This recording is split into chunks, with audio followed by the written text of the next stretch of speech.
Pria ini melihat teman satu selnya makan dengan sangat lahap, seperti orang yang sudah kelaparan berhari-hari. Ternyata mereka sedang dikurung di sebuah penjara vertikal yang berisi 333 lantai. Di sini, makanan akan disajikan dengan cara ditumpuk menjadi satu di atas meja beton besar. Lalu meja itu akan turun dari lantai ke lantai.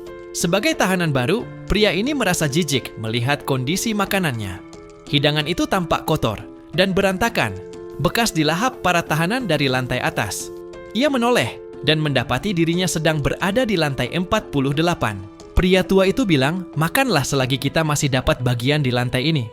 Karena semakin rendah lantainya, semakin sedikit makanan yang akan tersisa, atau bahkan tidak ada sama sekali.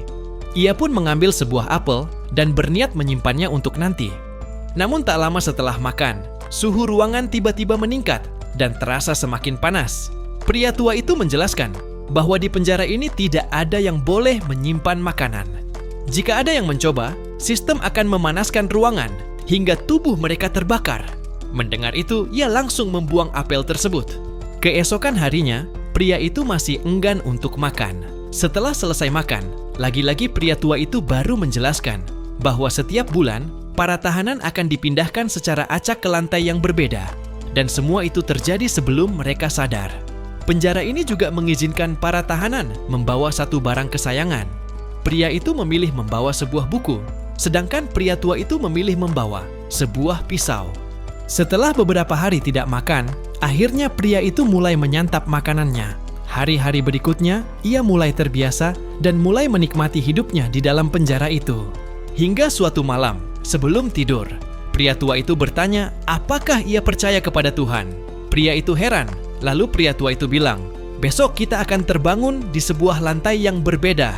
Keesokan paginya, pria itu terbangun dalam keadaan terikat di kasur.